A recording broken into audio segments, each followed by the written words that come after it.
the real deal. What's up, guys? Welcome to the Real Deal Airsoft. My name is Jake, one of your favorite YouTube airsoft technicians. And in this video, I'm bringing you a build overview for a KWA E4 AEG. I got a lot of questions about this build due to the fact that the grip is a part of the lower receiver. So we're going to talk about beveled pinion shimming, the parts that are inside. We're going to do a little shooting test and as well as a chrono.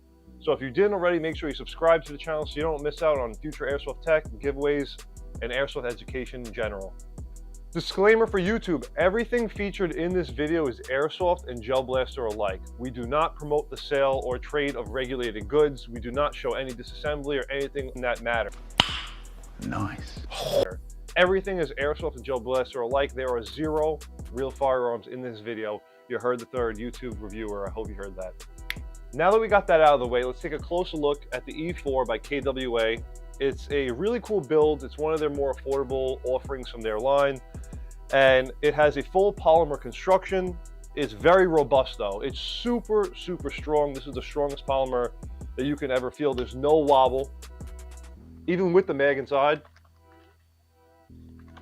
there's nothing. It's super solid. The construction, I'm very happy with. You can drop this a million times. I don't think anything's gonna happen to it. So let's get into the upgrade because a lot of people have questions. What did we do?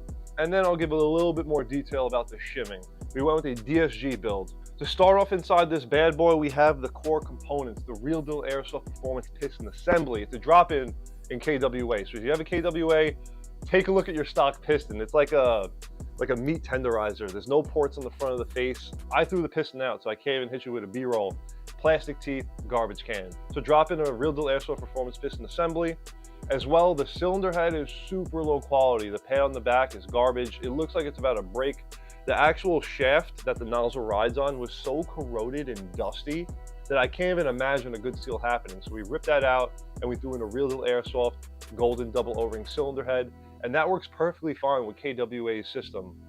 Their system, I'm talking about their proprietary nozzle and tappet plate system that they have going on there.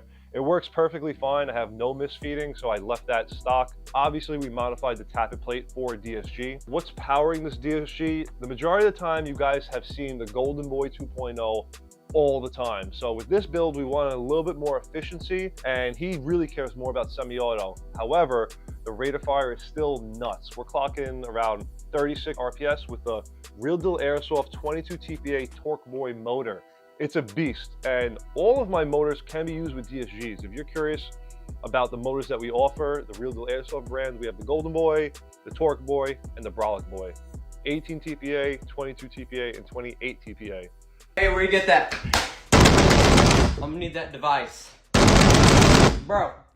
All of these motors can be used in 13-to-1 builds. All of these motors can be used in DSG builds. It just comes down to what you want out of your build. Do you care more about semi-efficiency, or do you want a crazy rate of fire? So with those factors in mind, you can make your decision on which motor you want. Moving forward with the internals, gate tightened MOSFET. It's a KWA. You have to use the gate tightened MOSFET. We have a max trigger here, style E blue. Max triggers are the best. Why? Well, they have 2 points of adjustability and they have a softer trigger spring giving you this spamming ability, right? So I love max triggers all day. Moving on with the accuracy, shout out to Keith and Blackmon. When you sent me out this build, it had a Crazy Jet inner barrel in here. It's the VSR cut with the open window, not square cut window, it's the open bridgeless window. Accuracy was garbage cans, compression was trash cans, so we had to throw that out. Sorry, Keith and Blackmon. It's not thrown out, it's in your package. However, we had to throw in the Real Deal Airsoft 170mm 6.01 brass polish inner barrel. Accuracy is ridiculous. It's one of my favorite inner barrels that I'm using. It's affordable. There's no need to spend 80 bucks on a barrel. Just grab a Real Deal Airsoft brass barrel, especially for these shorter type builds. Barrel lengths become scarce. Once you go below 200mm in airsoft, it's very scarce to find high quality barrels. That's where this guy comes in. I got you with that 160mm, 170, and I'm gonna be coming out with an ARP9 barrel, so make sure you stay tuned.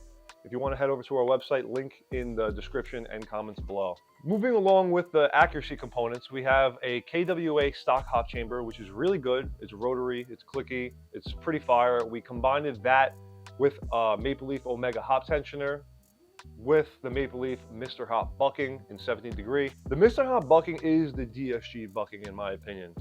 For single sector gear builds, you know, rifleman builds, go with the Macron, Super Macron. But for DSG builds, and in terms of compression and having the best performance, I'm using the Maple Leaf Mr. Hop bucking in here. Combined with Real Deal Airsoft stabilizer O-rings, locking the hop chamber into place against the gearbox shell. That's the purpose of the inner barrel O-rings, as well as creating a seal and pushing it firmly against the gearbox shell, because with high rate of fire builds, there's some vibration.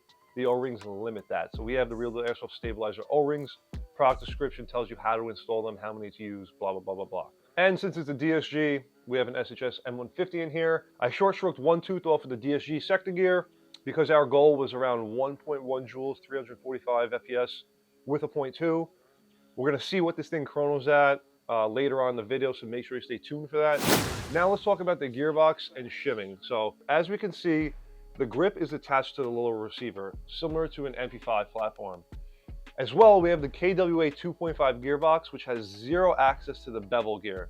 On normal V2 gearbox shells, there's a cutout window for the bevel gear. That doesn't exist here. And normally with KWAs, I cut out that window with my Dremel.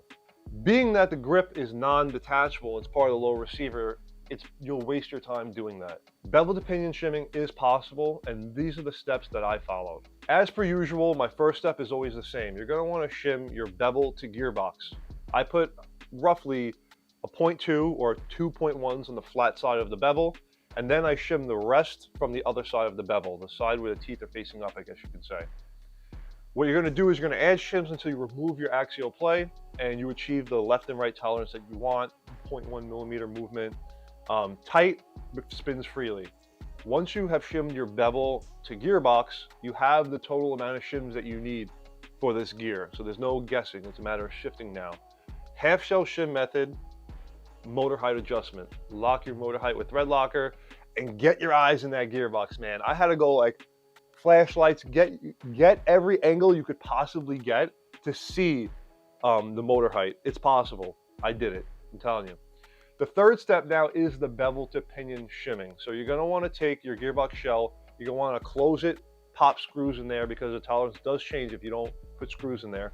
Get the real tolerance, tighten it down, drop it in, pop in the motor, screw it all together. Screw the receiver to the gearbox shell, put your motor in, and now we're gonna have to see the tolerance, the click click I like to call, how tight the bevel to pinion is.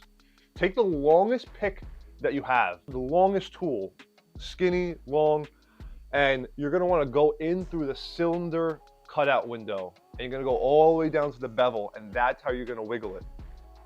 I'm telling you, 0.2 on the bottom of that bevel was perfect. There was a 1 millimeter click, click, click, click, and I didn't even have to shift the shims. It's very challenging, but that's why Keith and Blackmon sent that KWA Eve to the Real Deal Airsoft so I can perfect it for you guys. So with that being said, let's hop right into a little shooting demo. Chrono and range test. Hopefully you can see it. Super bright outside. All right, guys, we've got 0.25s. We're using a 1200 milliamp 30C battery. This battery is undersized. I would recommend an 11-1 Lion 3000 milliamp, but just for testing, let's see what we can squeeze out of this small battery. The goal is 1.1 joules for indoor play.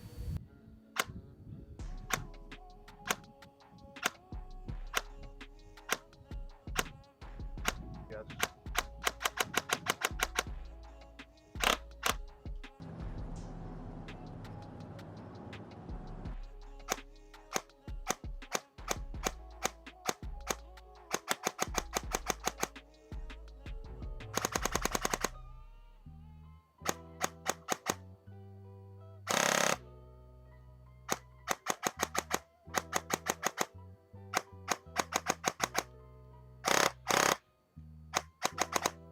And one other tech detail that I'm extremely proud of, because I know 90% of techs mess this up, is the mock bolt and catch. It still is functional. After all the upgrades and all the service, it's still functional. If your bolt catch is not functional after the upgrade, you're just a garage tech, bro. Let's check it out. You're not that guy, pal. Trust me. You're not that guy.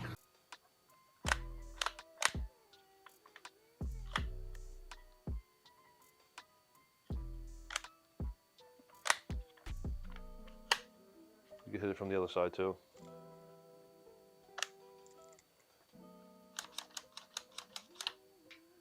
Devil's in the details. The real deal.